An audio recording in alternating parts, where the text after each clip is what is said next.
Bonjour les amis, j'espère que vous allez bien. Donc aujourd'hui, on va parler d'une fonctionnalité du protocole OMP, qui est le protocole de routage utilisé par les SD-WAN Cisco.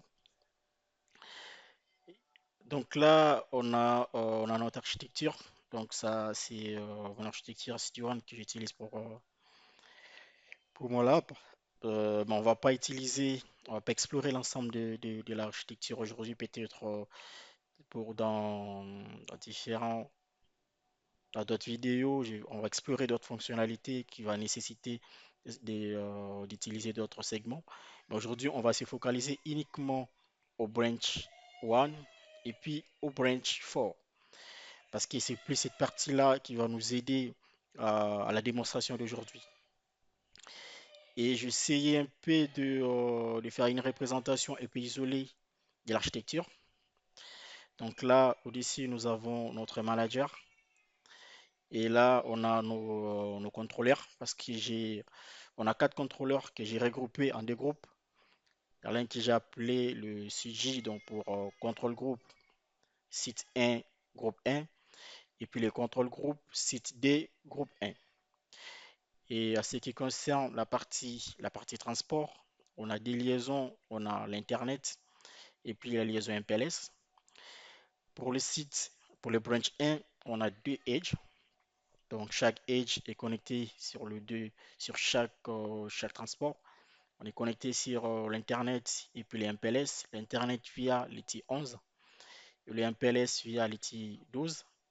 Et pour le VH2, il est connecté sur Internet via l'IT21 et puis l'MPLS via l'IT22. Par contre, pour le VH6, on n'a qu'une seule liaison qui est connectée à MPLS.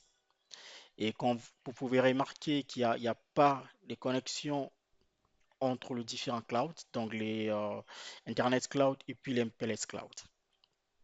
D'accord. Et on va essayer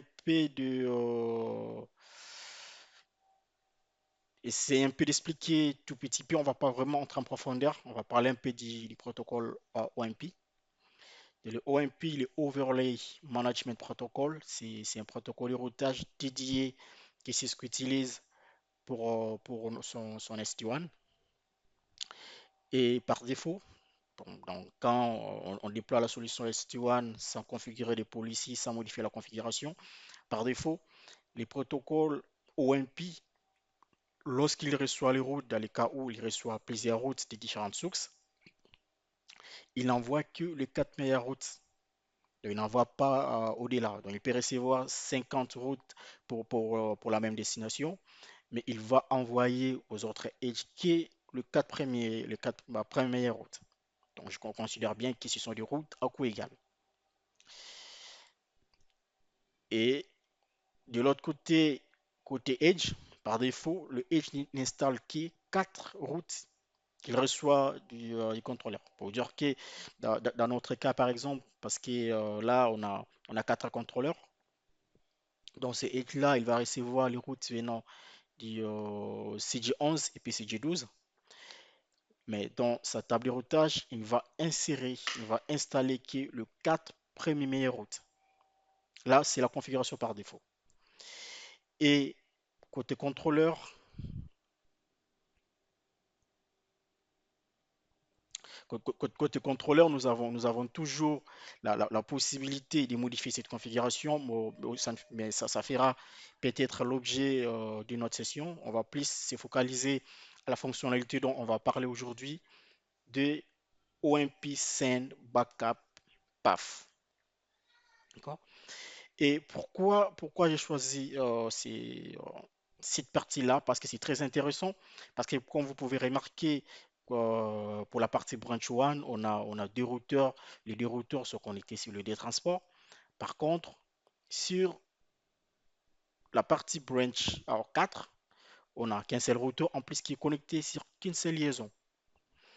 Avec le protocole OMP, excusez-moi parce que là, je ne vais pas plus entrer en détail dans la partie basique parce que quand j'explique, je considère qu'on a déjà un peu des notions basiques par rapport OMP, juste pour éviter d'avoir une vidéo un peu trop longue. D'accord? Donc, quand le contrôleur reçoit la route,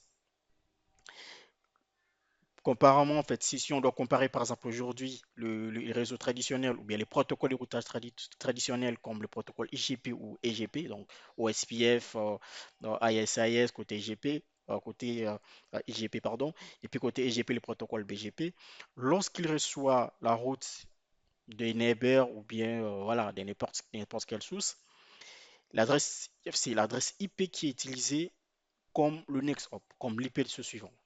Par contre, avec les protocoles OMP, ce n'est pas l'adresse IP qui est utilisée, mais par contre, c'est les TLOC. Les TLOC, c'est les Transport Locator. Et c'est quoi les TLOC? Les TLOC, en fait, en réalité, il n'y a pas vraiment des correspondances entre les TLOC, qui est les Transport Locator, avec le réseau, en fait, avec les protocoles de routage des réseaux traditionnels. Il n'y a pas vraiment de correspondance. Si je peux dire autrement, les TLOC, c'est juste le tunnel endpoint. Donc, c'est le tunnel endpoint, c'est un point de terminaison de tunnel. Et il est constitué de trois éléments. On parle des three tuple. Il est constitué de trois éléments. Donc, le système IP. Donc, le système IP qu'on peut considérer par rapport au protocole de routage traditionnel comme le router ID. Des colors. Les colors qui, normalement, ça identifie juste les types de transport qui est utilisé.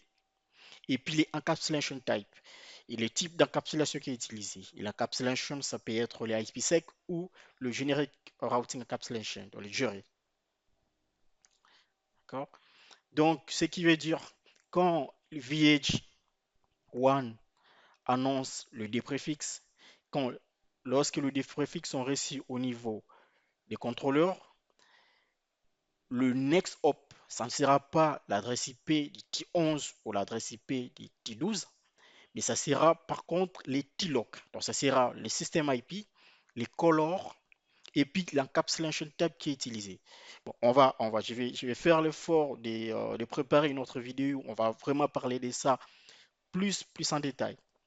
Et pourquoi c'est vraiment très intéressant par rapport au protocole de routage traditionnel? Parce que par rapport au protocole de routage traditionnel, par exemple, si aujourd'hui je considère que j'ai une session OSPF, par exemple, avec l'ASP, ou bien j'ai une session OSPF avec mon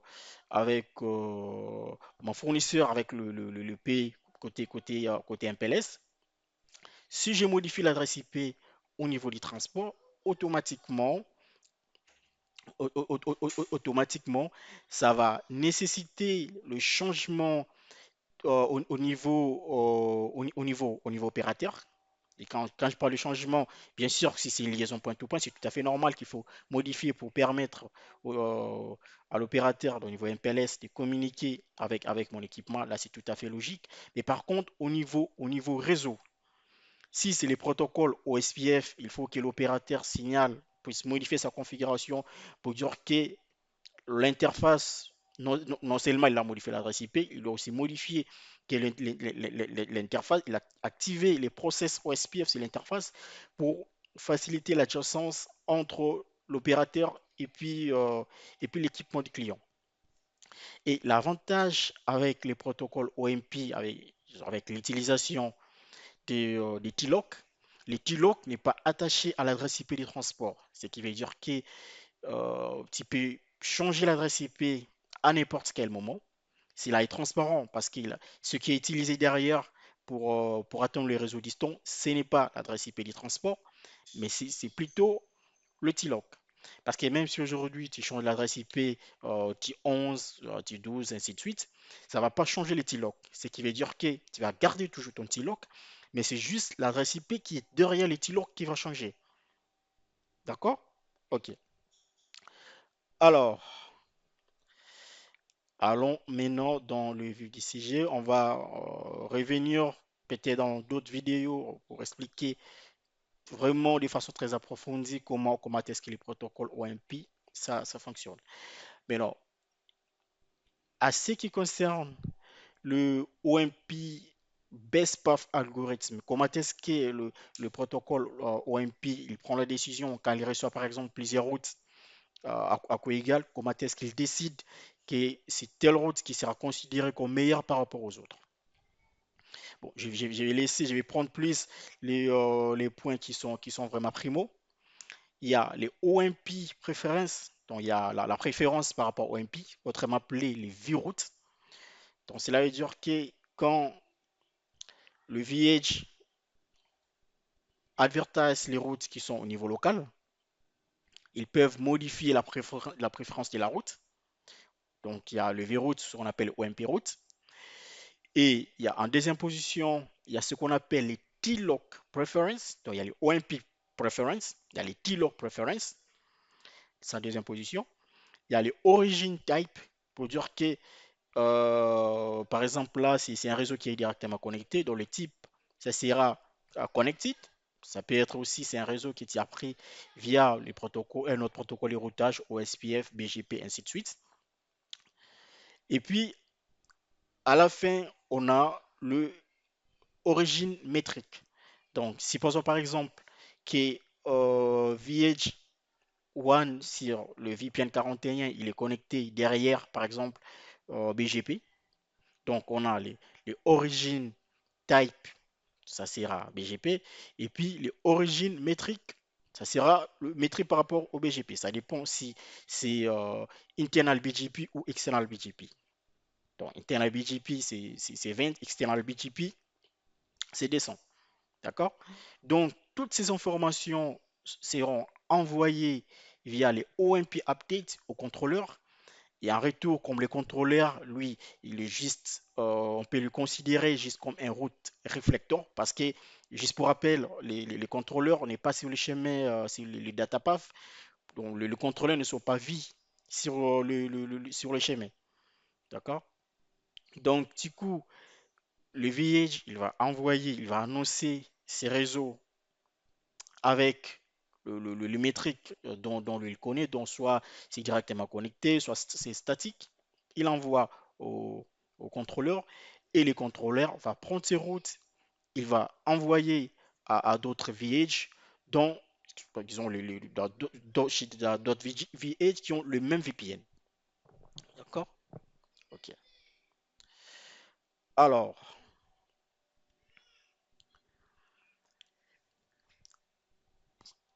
normalement, logiquement, les TLOC, les TLOC, ça permet à établir la connexion de monter l'IPsec, donc la partie vraiment overlay.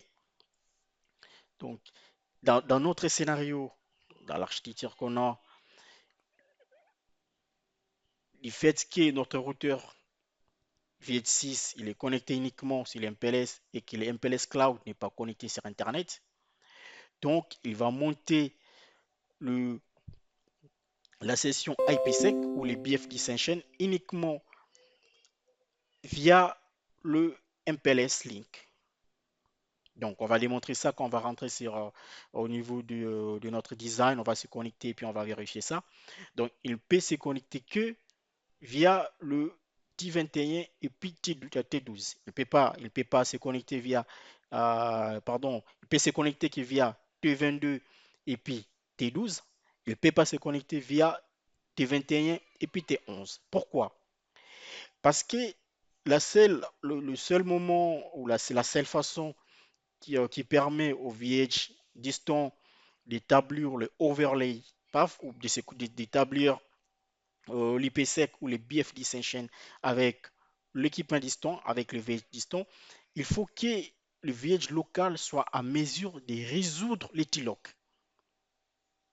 Donc, j'essaie un peu de récapituler. La seule façon pour que le VH soit à mesure d'établir les IPsec avec n'importe quel VH, il faut que le VH local soit à mesure de résoudre les TLOC du, du VH distant. Et quand je parle de la résolution, cela veut dire quoi? il faut qu'il soit à mesure d'atteindre l'adresse, donc les transports IP, donc d'atteindre les transports IP de cet ILOC. Or, dans notre scénario, donc, il peut atteindre l'adresse des transports IP pour T22 parce que c'est via les MPLS. Il peut atteindre l'adresse des transports via les T12 parce que c'est via les MPLS. Par contre, il ne sera pas en mesure d'atteindre le T21 et les T11 parce que c'est via l'Internet. Le VL6 n'a pas l'accès à l'Internet. Parce que par défaut, si on ne met pas en place les contrôles policiers, quand tu démarres un routeur, tu démarres un VH, qu'est-ce qu'il fait? Il va récupérer toutes ces routes directement connectées. Il va envoyer les OMP updates au contrôleur, donc comme vroute ou OMP route. Et en même temps, il va aussi envoyer le TLOC, le OMP update avec les OMP, enfin avec le TLOC. Donc, c'est ce qui veut dire que, en fait, on a trois types de routes. Il y a ce qu'on appelle les OMP routes, il y a ce qu'on appelle le TLOC route, et puis il y a ce qu'on appelle les service routes. Donc, les OMP routes, donc c'est les réseaux, les réseaux qui sont directement connectés à moi, ou bien les réseaux que j'apprends via les réseaux connectés dans mon réseau local, donc les sites local network. Et puis, il y a les TLOC routes, qui normalement, c'est juste les systèmes IP, les calls et puis l'encapsulation par rapport à chaque type de transport. D'accord?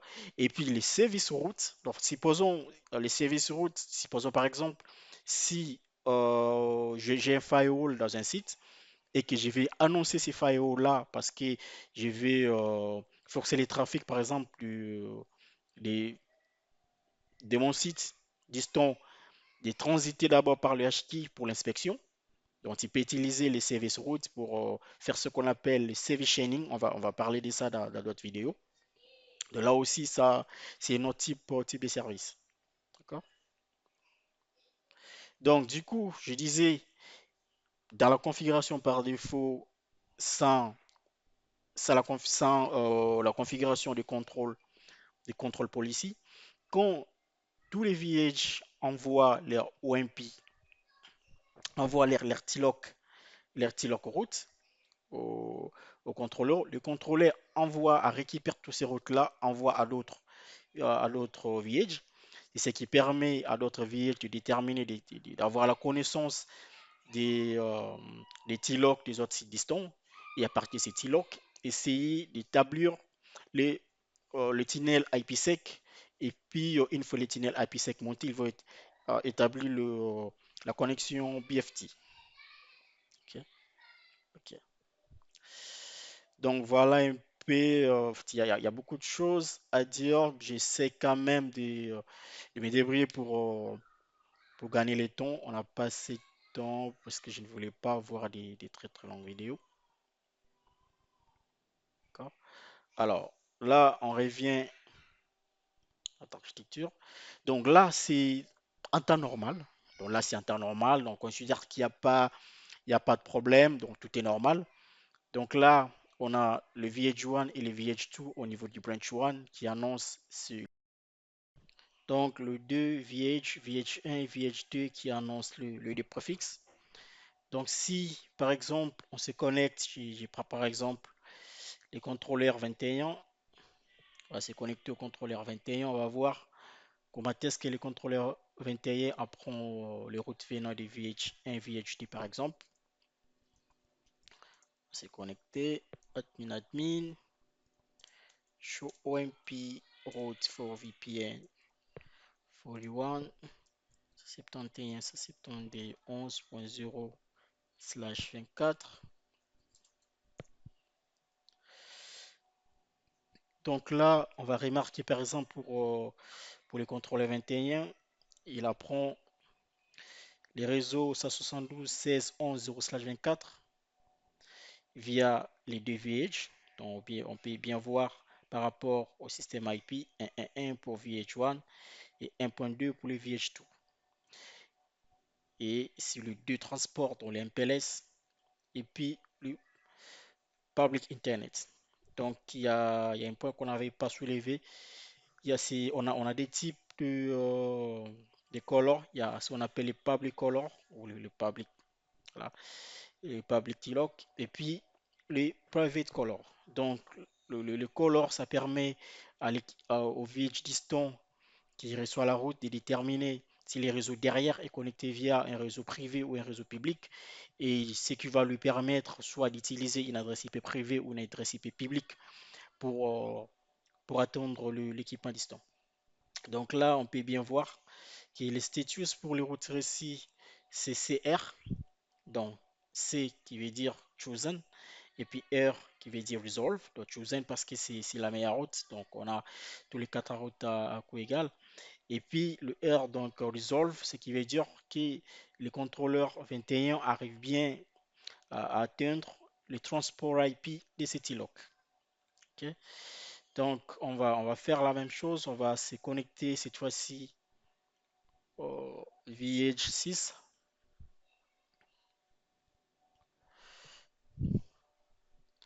Ok. On exécute la commande show IP route for VPN 41 172 16 11.0/24 pipe table. Donc, comme vous pouvez remarquer, euh, les Edge 6, il apprend les mêmes routes, mais via les contrôleurs. Donc, via les quatre contrôleurs. Donc, si j'ai fait le show OMP Pulse, donc on a les quatre contrôleurs. Donc là, il utilise le contrôleur 12, parce que là, on voit bien qu'il a installé 20 routes venant du contrôleur 12. Il a envoyé 4, il a installé 20. Et ce qu'on va remarquer, que les routes venant par exemple, du Vietnam, sur le color MPLS, il est en statut SIR, donc chosen, install, resolve. Donc, comme on avait expliqué, chosen pour dire que c'est la meilleure route et install pour dire qu'il a bien inséré la route dans sa table de routage. Et puis le resolve, cela veut dire qu'il arrive bien à atteindre le transport IP de CityLock. Et pour le color public internet, on peut voir c'est invalide en resolve. Invalide parce qu'il n'a pas le BF dissension avec le TLOC distant. En resolve, c'est parce qu'il n'arrive pas à atteindre le transport IP de ce TLOC via le public color, public internet color. Donc on a la même chose pour les VH2. Donc on a CIR pour la partie MPLS et on a invalide en resolve pour la partie internet. Donc, comme on avait expliqué lorsqu'on avait commencé la présentation, par défaut, les contrôleurs n'envoient que 4 meilleures routes. Donc, comme on peut voir, pour chaque contrôleur, on a 4 routes. Et pour le Edge, par défaut, il n'installe que 4 routes. Donc, on va revenir sur ça. Toutefois, côté contrôleur, on peut modifier avec OMP, XMP limit. On peut modifier par défaut ces 4. On peut aller jusqu'à 16. La même façon côté contrôleur, on peut modifier avec la commande OMP send path limit. Par défaut, c'est 4. On peut aller au maximum des 16. Donc, du fait qu'il a déjà installé, en fait, il a pris les 4. Oh my God. Donc, il a pris les 4.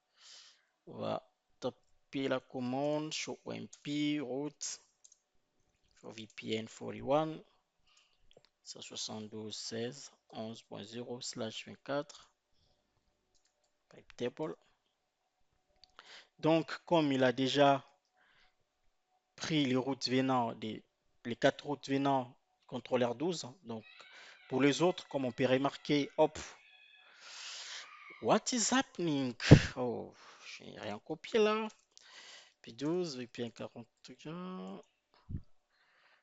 172, 16, 11.0/24, petit, ok. Donc, pour les autres contrôleurs, on peut voir, ils sont à CIR, donc choosing resolve pour la partie MPLS et invalide pour la partie Internet. Pour dire que les routes pour les autres contrôleurs ne sont pas installées, c'est dit à la limite du nombre de routes est égal que le Edge peut installer. Donc, on va revenir sur ça. Et là, quand on vérifie les shows IP routes pour le VPN 41 par exemple, on va filtrer les réseaux.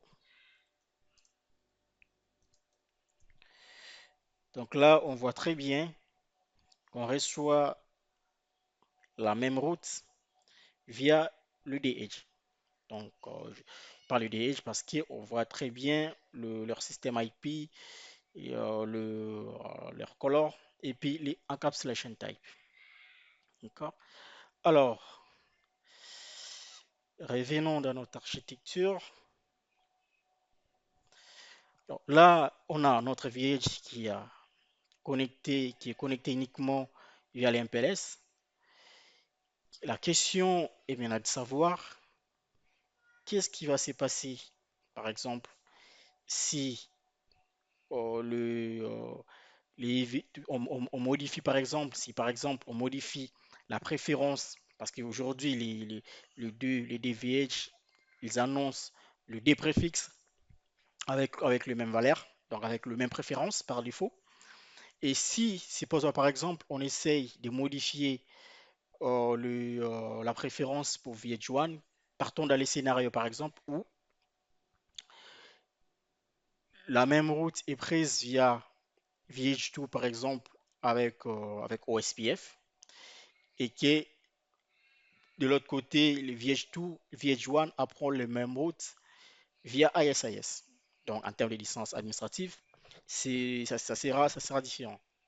D'accord? Donc, pour ISIS, on sera à 115, OSPF, on est à 110, ce qui veut dire que c'est la route de OSPF qui sera préférée par rapport à la route de ISIS. Or, on a dit le OMP Best Path Algorithm, il regarde aussi ce qu'on appelle origin type et les origines métriques. Bon, origin type, il va voir bien c'est OSPF, ISIS, mais par contre, c'est l'origine métrique qui va gagner par rapport à l'autre. C'est le OSPF qui va gagner par rapport à, à ISIS. Donc, dans notre scénario du fait que bon, jusque-là, on fait des quotas statiques, ce qu'on va faire, on va créer les contrôles policiers au niveau du manager, au niveau du vManage, et puis on va pusher ça via les, euh, le vManage, il va pusher ça via les netconf transactions au contrôleur, et puis on va voir les comportements ça va se passer. Donc, ce qu'on va faire, on va dire au contrôleur, toutes les routes venant du VH1, je lui donne une préférence, par exemple de 200, et puis on va laisser la configuration par défaut au niveau du VHT. Et puis un autre point avant de se connecter au contrôleur, un point qu'il faut savoir en termes de contrôle, parce qu'on va bien sûr, on va parler de ça l'autre fois.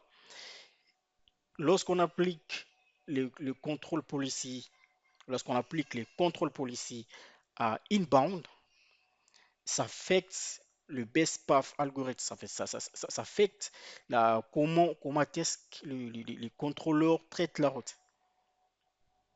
Pour dire que ça va impacter l'ensemble du overlay, l'ensemble du fabrique. Par contre, quand c'est appliqué à outbound, donc quand c'est appliqué à inbound, ça affecte l'ensemble du fabrique. Par contre, quand c'est appliqué à outbound, ça affecte uniquement le site ou le VPN qu'on va déterminer dans la site list ou dans le VPN list. Donc, on va revenir sur ça plus en détail. Ok. Alors là, ce qu'on va faire là, on va créer notre contrôle policy. Ça se ferait bien monter. Pop. Ok. Bon.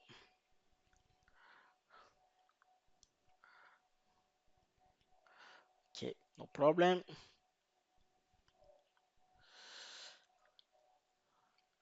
On va faire un refresh. Ok. D'accord. Alors là, je viens config policy. Donc là, jusqu'à là, comme vous pouvez voir, on n'a pas encore de policy. Et si je me connecte au contrôleur, on va voir qu'il n'y a pas de policy. Show running config policy. Voilà, no entry found. Donc il n'y a rien. Donc je viens là, on va créer notre policy. Je commence d'abord par créer un site. Donc il y a le site que j'avais déjà créé là, ce qu'on va utiliser. Donc j'ai utilisé le site 1 qui est pour notre branch 1. Mais sinon, on peut supprimer, comme ça on va faire. On va refaire from scratch. Donc là, je viens dans site. Je vais créer site list que j'appelle site 1, site ID 1, add. Je vais créer les site 4 qu'on va utiliser pour une autre démonstration. Site ID 4. Add. OK. Next. Donc là, on va créer notre topologie. Donc je prends custom control. Je prends la séquence pour nous, comme on va manipuler la route. Je prends control policy type, route, séquence role. On va matcher quoi? Je vais matcher les originateurs pour dire que si la route, quelle sera la source de la route pour nous, c'est le système IP, c'est pas les transports IP, mais les systèmes IP que je dois mettre. D'accord. Et puis le préfixe list pour dire que la route, si il y a une route par défaut, je prends la route par défaut. Action, j'accepte. Je vais modifier la préférence à descend. OK. Le default action, je vais dicter les default action à accept. On va expliquer pourquoi est-ce que le default action dans notre scénario, ça doit être accept, parce que si on met deny, ça va bloquer. Hop, n'avait pas enregistré, c'est pas grave. Ordinateur 10 0 1.1. On va matcher la route. Bon, la route par défaut.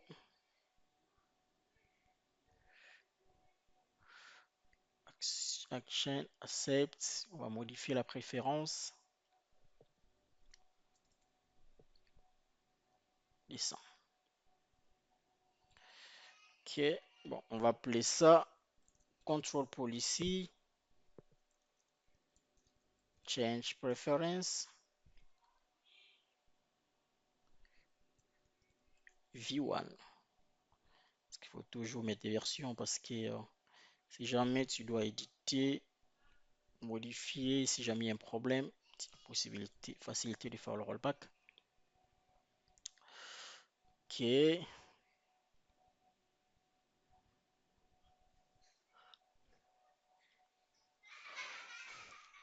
D'accord. Bon, là, on n'a pas besoin de traffic rule pour l'instant.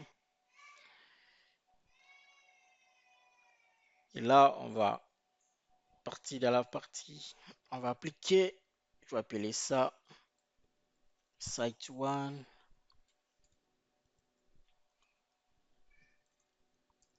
change preference,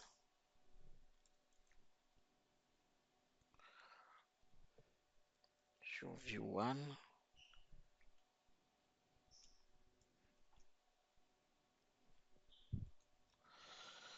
ok. Et là, on va appliquer un inbound parce qu'on veut modifier toutes les routes qu'on reçoit du VH1, inbound, d'accord. Ah,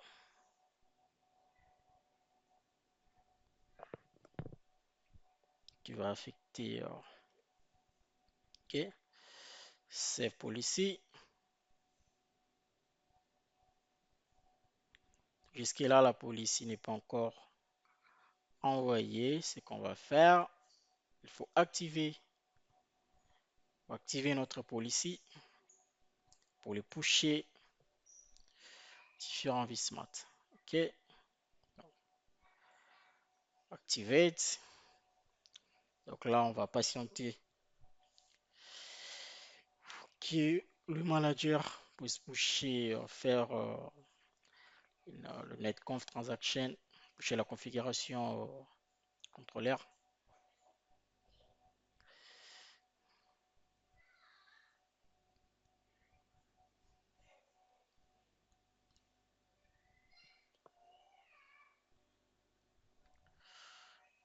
Ok, fini avec contrôleur 11.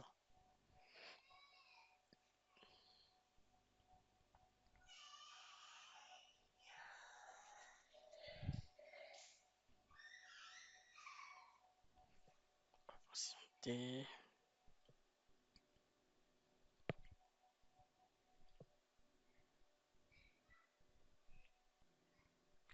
Donc, à ce stade, le manager, il a pushé la conf au niveau des contrôleurs. On va vérifier ça.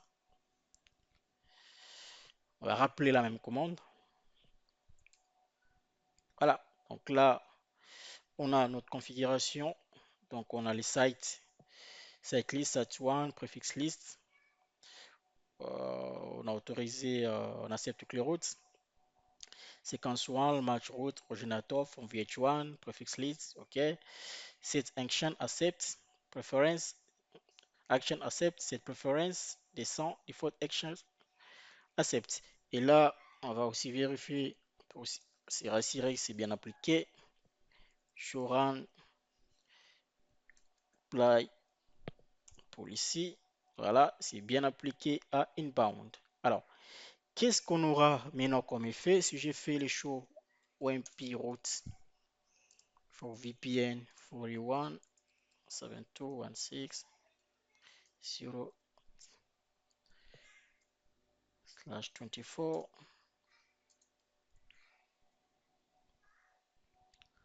Voilà. Donc là, comme vous pouvez remarquer, toutes les routes venant du VH1 sont taguées avec une préférence de descente. Par contre, pour les VH2, il y a pas de préférence. Et il y a autre chose que vous allez remarquer avant de faire les changements. Je ne sais pas si j'ai pu retrouver ça ici. OK, voilà. Avant de faire le changement pour le DVH, on avait le status hier, le chosen resolve. Par contre, quand on a pushé le contrôle policy, là, on n'a que le VH1 qui est en CR, qui est en chosen resolve. Le VH2, il est en resolve. Donc, il n'est pas chosen. Cela veut dire qu'il n'est pas considéré comme, comme best path, comme best route. Et qu'est-ce qu'on aura comme conséquence au niveau du Edge? Quand je rappelle la même commande, là, j'ai la route via via les Edge 1. Donc, le Edge 6, il a perdu une route via les Edge, euh, via le HD.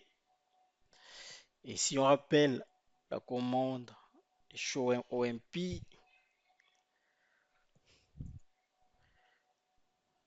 voilà.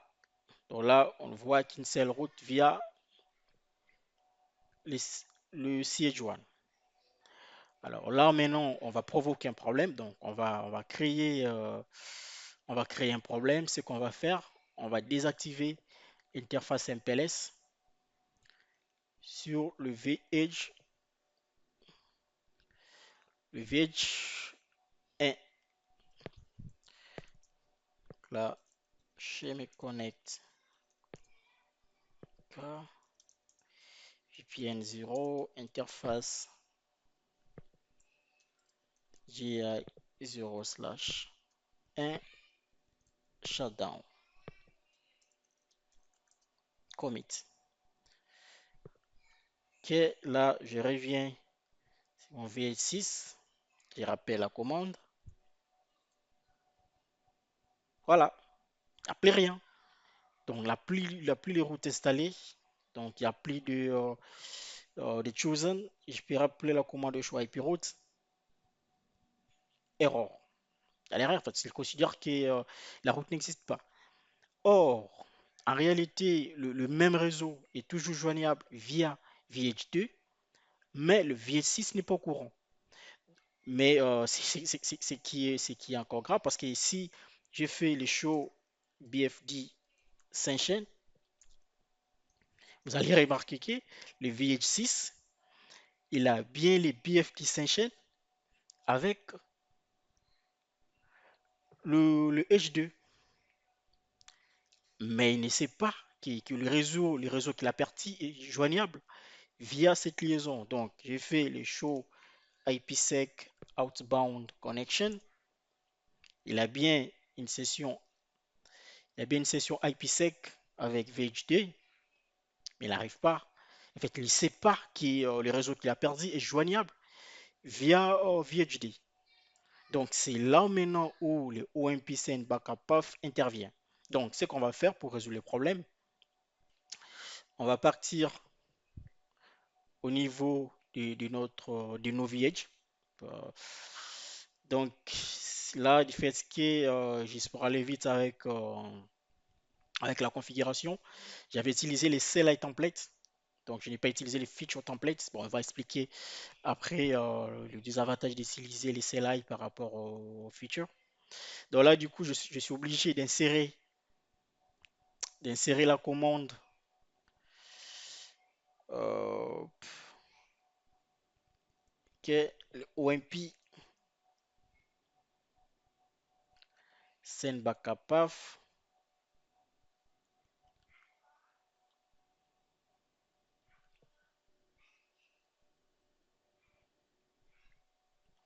Ok, là c'est fini. On va faire la même chose pour les autres edge. Bon, je vais juste faire pour 12 comme c'est le 12 qui est utilisé par le VH6. Ça pour ne pas perdre beaucoup de temps. Je descends. Ok, ok, ok, installe. Donc là c'est bon. Donc on va revenir sur le VG6 pour confirmer que tout va bien. Fais les show MP. Voilà, on a à nouveau le CIR mais via le FD. Parce que là, on a les backup routes. Ok. Donc, j'arrive avec le show IP route. Voilà. Donc là, il reçoit maintenant, le VH6 reçoit bien la route via VH2. Donc, voilà, les amis, c'est tout ce que je voulais démontrer, que je voulais aussi partager avec vous. Bah, c'est la première vidéo que je vais partager sur LinkedIn, mais j'espère, je pense que je vais prendre encore plus de temps à partager plus de vidéos pareilles. Il y a beaucoup de features qu'on va développer prochainement. Je vais préparer une vidéo sur le Tilloc Action. Je vais prendre le temps pour préparer ça.